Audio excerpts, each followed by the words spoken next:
planong 3 araw na pananatili ni Krisa at Nick sa Baguio ay nadagdagan pa dahil kinailangan nilang panindigan ang pangako sa tiyuhin ni Krisa na magpapakasal nga agad silang mag-asawa dahil sa double purpose noon. Intimate wedding lang ang gaganapin na ang majority ng mga bisita ay mga relatives lang ng dalawang pamilya. Hindi naman hinadlangan yun ni Vanji na nang malaman ni agad na pumayag at ibinigay kay Krisa ang magiging desisyon. Kung sa tingin mo ay makakabuti sa lahat, bakit hindi nyo nga gawin agad naman? Sa tingin ko naman ay mauunawaan ng Papa Carlito mo kung bakit kailangan tong gawin. Maraming salamat po Tita Vanji. No Iha, hindi mo kailangang paulit-ulit na magpasalamat sa akin. Deserve mong maging masaya dahil kapag masaya ka, mas masaya kami ng iyong papa kahit nawala na siya. Isang yakap na mahigpit ang ginawa ni Krisa sa ginang. Napaka-supportive nito pagdating sa kanya mula noon hanggang sa puntong iyon ng kanyang buhay. Bagay na sobrang blessed siya kahit na hindi ka dugo. Basta palagi ako nasa likod mo ha? Kinailangan ng buong pamilya Bentacourt ang sumunod na umakyat ng Baguio. Pagdating nila doon ay mabilis na na-finalize ang magiging kasal ni Nick na wala na sa kanilang plano. Bibisita lang sana sila sa lugar at hindi nila nahulaang dito pala nais na mag-asawa na ituloy ang wedding. Malamang pamilya ni Krisa sa mother side ang nag-push na maikasal na sila. Si Mrs. Bentacourt yon na nakatingin sa asawa. Kapag dakay lumipat yon sa kanyang anak dahil hindi siya pinansin ng asawang may malalim na iniisip. Ang kaibigan niya si Mando na siyang ama nito. Maaari mommy, base na lang sa skandal ng tiyo niya. Grabe kasi kung maglihi si Krisa. Hindi ko ma-imagine ang stress na inabot ni kuya na gumising ng maaga. Halakhak pa ni Nati. Na-imagine ang kunot na noo habang stress na mukha ng kapatid. Deserve niya yon. Hayaan mo siyang maranasan ng bagay na ginusto niya. Masaya nga yon dahil challenging ang every cravings. Halakhak na rin doon ng ginang. Sa lumang katedral na lang napaisipang gawin ni Nick at Krisa ang ceremony at ang reception naman noon ay sa malawak na hardin ng mansyon ng mga Barcelo. At dahil mayaman ang parehong pamilya, ang imposible na preparation sa loob ng ilang araw ay smooth na nangyari. Mabilis man ang naging paghahanda ng mag-asawa, naging perfect pa rin naman ang kinalabasan ng kanilang mabilis din na prenuptial nilang mag-asawan isinagawa lang din sa lugar. Masaya ka ba, Chris? Sobra. Ikaw, Nick, masaya ka ba? Lingon na ni Krisa sa kanyang asawa na mahigpit na nakayakap lang mula sa kanyang likuran. Walang anumang salitang pwedeng gamitin upang maihambing sa tunay kong nararamdaman ngayon, Mrs. Bentacourt. Bisperas na yun ang kasal nila sa simbahan. Nasa kabilang sulok sila ng bahagi ng garden at pinapanood ang ginagawa na paghahandang mga dekorasyong inupahang mga tao. Dapit hapon pa lang iyon pero dahil sa kapal ng hamog ay nagmistulang gabi na yon. Bukas na ang mga ilaw na nakapagdagdag pa sa kanilang dalawa ng romantikong lugar. Iyon ang available lang sa mga kamag-anak ni Nick ang pumunta at yung iba naman ay hahabol pa. Pero lagpas naman sa kalahati ng naroon dahil ayaw nilang palampasin ang event na ito ng pamilya Bentacourt. Famous si Nick kaya naman ang halos lahat ng mga kamag-anak nila ay gustong saksihan ang makasaysayang kasalan ng lalaki. Asawa mo na nga ako tapos binobola mo pa rin ako. Tigil-tigilan mo nga ako, attorney. Natatawang paikot ng mga mata ni Krisa na masuyong hinawakan pang braso nito. Pasimpleng mabilis na dumapi ang mainit na labi ni Nick sa leeg ni Krisa sa kabila ng malamig na klima. Mariing napapikit si Krisa na kaagad na buhay ang init ng katawan kasabay ng paghigpit ng kapit niya sa braso ng asawang nakayakap pa sa kanya. Hindi kita binabola, Mrs. Bentacourt. Malalim ang hinga ni Nick na para bang hinahapo matapos na gawin ang halik na yon. Alam mo sa sarili mong totoo ang mga sinasabi ko na ilang beses nang napatunayan. Nakagat lang ni Krisa ang kanyang pang-ibabang labi. Natatawa na dahil gaya ng hamog, mabilis na kumalit sa kanyang isipan ang mga pinagdaanan nila ng abogado na makailang beses nang sinubok ang pasensya ng panahon. Ilang beses na muntik-muntikan na nga silang maghiwalay na mag-asawa eh. Oo na, wala nang iyakan. Pang-asa pa ni Krisa na sinundan ng malakas na pagtawa. Talo nang tinignan lang naman siya ni Nick na kung hindi lang sila hanapin doon, lalo na ni Doña Josefina, malamang ay kanina pa niya kinaladkad ang asawa papunta ng silid. Anong iyak? Kailan ako umiyak? Talagang gusto mo sabihin ko kailan? Hamon ni Krisa na tuwang-tuwa na nakalingon sa asawa. Bilang na bilang ko. Bilang tugon ay humigpit ang yakap ni Nick sa asawa. Batid niya sa kanyang sarili na ang dami nga nagbago sa kanya mula nang makilala niya ang babae. Isa na doon ang naging iyakin siya na dati ay siya ang nagpapaiyak sa mga babae. Nakahanap siya ng katapat sa katauhan ng asawa. Sino ba kasi mag-aakala na ang simpleng gabing iyon ng kanilang pagkikita sa bar ay magdadala sa kanya sa babaeng yakap niya ngayon at sobrang mamahalin ng tapat? Wala. Aaminin niya na noong una na ay nakatawan lang ni Chris ang habol at ang minamahal niya. Pero hindi naman nagtagal at nilamon siya nito ng buo na kulang na lang na walang itinira sa kanya. Inubos siya. Sobrang nalunod siya sa bawat emosyon na hatid ng asawa na bagong-bago sa pakiramdam niya. Ano nagpabago sa desisyon yung dalawa? Bakit bigla na lang kayo magpapakasal ha? Aba, may himala pala ha? Sabay na napaling mo ng mag-asawa kay Nati na magkakrus ng dalawang braso malapit sa dibdib. Hindi nila namalayan ang ginawa nitong tahimik na paglapit sa kanilang banda. Alam na ng dalaga ang dahilan. Gusto niya lang talagang bulabugin at asarin ng dalawa na kung maglampungan doon akala mo hindi pa mag-asawa. Aminado siyang bored na bored nga siya. Sa ilang araw na pananatili nila sa mansyon ng mga Barcelo, ni Anino ng tiyuhin ni Krisa hindi niya pa nakita. Ito pa naman ang sobrang nagpapa-excite sa kanya doon. Nahihiya naman siyang magtanong kung nasaan ito at baka biglang bigyan niyo ng kakaibang kulay. May issue pa naman ng kapatid niya at oras na marinig na nagtatanong siya, lagot na siya. Alam naming alam mo ng dahilan, kaya bakit kailangan mo pang magtanong? Bored ka ba sa buhay Nati? Sabi ko naman na matulog ka na lang muna para naman may magawa ka. Sinik na sinisa niya sana lubayan sila ng kapatid. Nagpaalam ito na lalabas kanina pero hindi pinayagan ng kanilang ina. Kaya ayon sila, ang ginugulo ng dalaga para may mapagbalingan ng kanyang oras. Hay nako Kuya Nick, sinabi mo pa, ito kasing si Mommy, ang kontrabida. Sasaglit lang naman talaga ako sa city proper. Ang lapit lang noon. Maano bang payagan niya ako? Gosh, hindi na kaya ako bata ah. Anong sasaglit na sinasabi mo? Alam namin kung saan ka pupunta. Isa pa baka hindi mo maalala na may importanteng event bukas at mabulilyasa pa yon ang dahil sa kagagawan mo. Umayos ka nga Natalia. Lingid sa kaalaman ni Natay isa si Nick na humadlang na lumabas ang kapatid. Dahil alam niyang magbabar hopping lang ito na maaring magpahamak sa dalaga sa hindi kilalang lugar. Narinig na napapayagan na ito dapat ng kanilang mga magulang. Pero nagbigay siya ng opinyon kung kaya naman sa bandang huli. Mariin na tinutulan yun ng kanilang ina. Hindi yun ang tamang panahon para gumawa ang kapatid ng iskandalo. Saka sa sobrang liberated nito, baka kung saan lang humantong ang paglabas niya.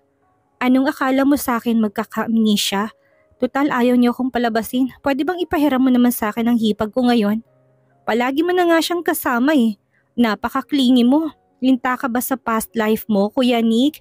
Bira pa ni natin ang inisihan ng kapatid na halatang hindi na nagustuhan. Sinamaan na siya ng tingin ni Nick dahil sa kanyang mga sinabi. Natatawa lang naman silang pinanood ni Kriza. Iba talaga kapag merong kapatid. Bagay na wala siya kaya ang tingin niya talaga kay Nati ngayon ay parang sariling kapatid na rin. May mga pinsan naman siya pero hindi niya naman sila gaano close. Na halos sabay lumaki gaya ng iba. Ang tiyuhin naman niya parang hirap biruin. Dahil pikunin din ito at bakit mo naman siya hihiramin, Aber? Gusto ko naman siyang masolo, saka may itatanong din ako sa kanya. Girls talk, Kuya Nick. Tungkol naman saan? Girls talk ka pang nalalaman dyan. Bakit kailangan ko pang umalis at hindi yan marinig? Lalaki ba? Tungkol sa lalaki ang pag-uusapan yung dalawa? Ang tungkol kay Alex ang inaalala ni Nick. Baka bubuksan ni natin ang topic ngayon at maiinis lang si Kriza dahil naka-move on naman na ito. Saka ang pangit pakinggan na pag-uusapan pa nila yon. Ayoko, baka ma-stress lang sa mga sasabihin mong asawa ko. Itigil mo ng balak mo. Gumisi pa ng malaki si Nati na ilang araw na rin nangangati ang nilang makausap ang hipag ng masinsinan. Ni hindi sumagi ang dating fiancé sa isipan gaya ng iniisip ng kanyang kapatid. Busy lang si Krisa sa paghahanda sa kasal nila kung kaya naman hindi niya magkaroon ng pagkakataong kausapin ng hipag. Mabakante man ito ng ilang oras ay kagad itong yayayain ng kapatid niya sa silid. Tapos sasabihin na pagod sila buong maghapon sa paghahanda.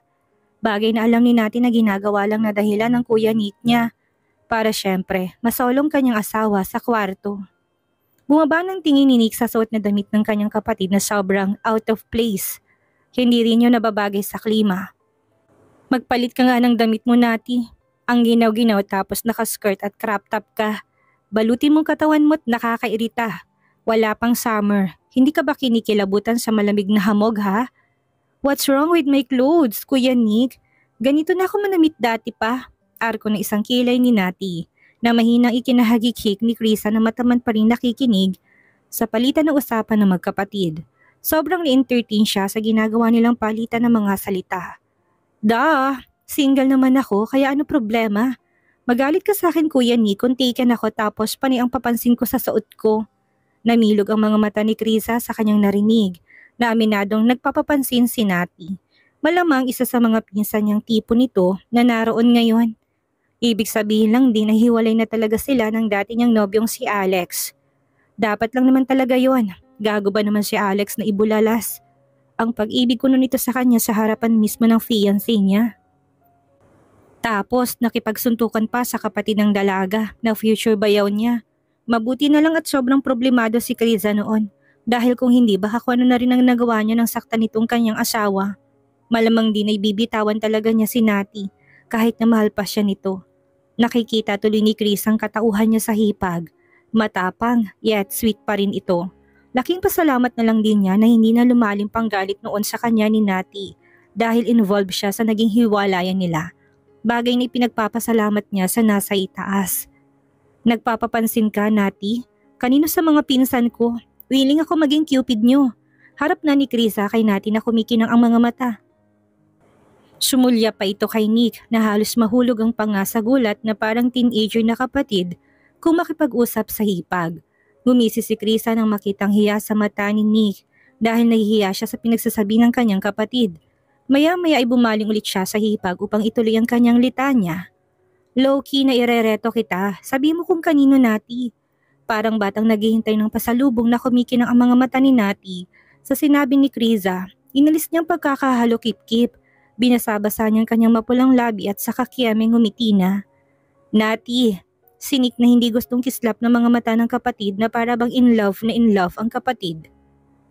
Sa kung sinong lalaking hindi niya ma-imagine na may kaugnay na naman sa asawa niya. Ang kaibahan lang noon sa dati pinsan naman ito ni Krisa. 3 months rule please. 3 months? Kitang-kita ni Krisa sa sinabi ni Nick ang pagkapalis ng kinang na mga mata ni Nati. Matalim na tinignan ng dalagang kapatid na sa sobrang talim ay pwede na siya nitong malalim na hiwain. Halatang naiinis na ito. Anong 3 months rule ang sinasabi mo, Kuya Nick? Seryoso ka ba? Ang mga ganong lalaki hindi nire-respeto dahil una pa lang wala na talaga siyang respeto sa akin. Ginamit lang ako. Ako ang nasaktan. Tapos gusto mo ng 3 months rule? Ang swerte naman ng asshole na yun kung gagawin ko pa yun.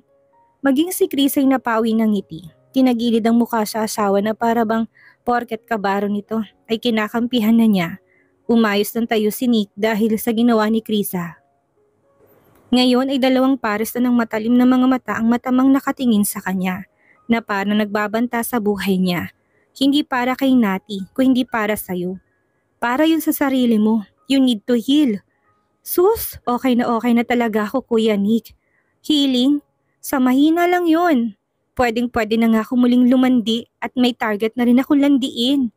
Bahagyang kinagat pa ni Nati ang kanyang labi. Naalala na naman ng dalagang nabasa niyang article. Hindi siya naniniwala na bakala ang tiyuhin ng kanyang hipag kung kaya wala pa itong asawa hanggang ngayon. Kung sakali man na gano'n na nga, willing siyang maging kasangkapan. Upang palabasin ang tunay nitong maskuladong pagkalalaki. Mukha pa naman siyang masarap tapos bakla. Imposible yun. Kung tumingin din ito parang ang galing sa kama, yung tipong isang dampilang ng labi nito sa balat niya, ay paniguradong maiihi na siya sa saya. Saka sa mga pagre-research niyang ginawa tungkol sa governor, na naging libangan na niya mula nang makilala niya to. Maraming babae kaya ang may mga sinasabi na nalilinks sa kanya, kaya hindi siya talagang naniniwalang bakla ito. Papatunayan niya yon sa kanyang sarili. Hindi lang sa sarili kundi sa maraming tao. Hindi ba, Krisa? Pwede naman na hingi niya na ang opinyon ng hipag na sumugat ang isang masayang ngiti sa kanyang mga labi, habang ang mga mata ay nakatuon naman sa kanyang kapatid. Nakangiti siyang tinitigan ni Krisa, pakiramdam niya ay seryosong hipag sa mga sinasabi niya. Iba rin kasi ang aura ng mukha nito, masaya, kinikilig, yung tipong gaya niya kung mag-react noon kapag nahuhuli niya ang mga mata ni Nick. Hindi nalala yung edad nila. Matanda lang ito sa kanya ng 1 taon kung kaya naman naunawaan niya talaga kung anong nararamdaman niya. Ilang sandali pa hindi maiwasan ni Krisa na biglang ma-guilty. Hindi niya kasi ito nagawang warning nga noon kay Alex pero pangako niya babawi siya dito ngayon. Babawi siya sa sunod nitong love life lalo kung isa sa pinsan niya. Oo naman, pwedeng-pwede na. Landi all you want, Nati. Suporta sa kanya ni Krisa upang mas dagdagan ng inis na nakalarawan sa mukha ng asawa na biglang napabitaw ng yakap sa kanya. Tutol ang mga mata nito sa pangunginsinti niyang ginagawa kay Nati ng harapan.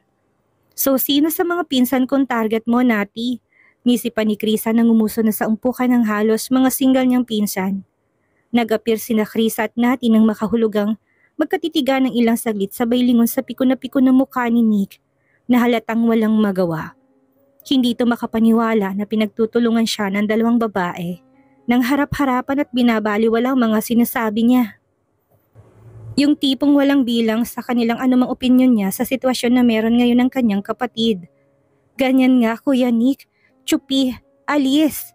Dagdag pa nga asar ni natin ang pamatya ng talikuran na sila ni Nick na bagsak ng magkabilang balikat. Ayaw na niyang makinig pa sa usapan ng 2 babae. Tuwang-tuwa rin si Krisa na pinagmasdan ng reaksyon ng hipag. Sinundan pa kasi yun ng malakas nitong pagtawa na kinalingon na ng ibang mga pinsan niya sa kanilang banda. Hindi lang yun, napalingon na rin ang tiyuhin nilang si Gaston. Nakararating lang ng mansyon buhat sa kanyang opisina ng araw na yon. Saglit na nagtamang mga mata nilang dalawa ni Nati na hindi nakaligtas sa paningin ni Krisa, ngunit hindi niya naman yun binigyan ng ibang kulay. Biglang kinabahan doon si Nati at namutla. Mabilis na napaayos na ng tayo lalo nang bumabang mata ni Gaston sa suot niyang maikling damit ngayon. Bigla siyang na-conscious. Lantarang napakunot ng noon ng binata na nagtataka sa get-up ni Nati. Oh, nariyan na pala si Tito Gaston. I wonder kung wala bang kapaguran ng buhay niya sa trabaho at the same time ay government employee pa. Sa bagay, ang dami niya namang libreng oras sa buhay. Single eh. Pagkasabi noon ay kumuway pa si Krisa na kaagad ginantihan ni Gaston at saka ngumiti. Sa gilid ng mga mata ni Krisa ay kitang-kita niya kung paano namula si Nati. Napaisip siyang bigla, ang tiyuhin niya ba ang target ng hipag? That's shocking, imposible naman yon. Ang laki ng agwat ng edad nila. Hindi siya against sa age gap story pero ang asawang sinikang inaalala niya in case na tamang kutob niya. Tsak na magagalit ito at baka magwala pang asawa. Paniguradong sinating may ipit at hindi ang tiyuhin. Ay, nagbablush. Pasimpleng pahaging ni Krisa na hinarap na to. Wala siyang plano na sabihing nahuhulaan na niya kung sino. Hihintay niyang aminin ng hipag yon. Sino ba kasi sa mga pinsan kong nagpapabilis ang tibok ng puso mo ha, Nati? Basta sabihin mo lang, ako nang bahala sa'yo. Biglang napailing si Krisa nang makitang dumoble pang pula ng mukha ni Nati. Kung kanina pa yon, iisipin niya na dahil sa panahon, pero magmula lang yun nang dumating ang tiyuhin niya. Kaya alam niya na ito ang dahilan. Kung makakatuluyan niya ang tiyuhin, hindi ba ang weird na magiging tiya niya ito at hipag din? Tapos si Nick, bayaw na tiyuhin. Paano mga magiging anak nila? Parang ang komplikado. Huwag na, Krisa. Kaya ko na yung diskartehan ng ako lang. Hindi ko kailangan ng tulong. Eka nga kapag sariling sikap mong nakuha, mas masarap yun sa pakiramdam. Ani pa ni natin na mabilis siyang tinalikuran. Ikinakunot na yun ng noon ni Krisa na hindi mahimigan kung anong laro ng kanyang hipag na nais laruin. Magulo to naman na lang sa kapatid niyang si Nick dati. Naku, magkapatid nga sila. Iisa ang galaw ng utak. Patuloy na nagpagmamasid niya na nakatingin na sa asawang pabalik na sa kanyang pwesto nang makitang wala ng kasama niyang kapatid nito. Ang hirap nilang basahin kung ano ba talagang gusto't mga galaw. Gagaling magtago ng damdamin. Saan na pupunta si Nati? Akala ko ba gusto kanyang masolo kaya pinapaalis niya ako. Iginalaw lang ni Chris ang magkabila niyang balikat. Ayaw na magbigay ng reaksyon at baka ano pa ang isipin ng asawa.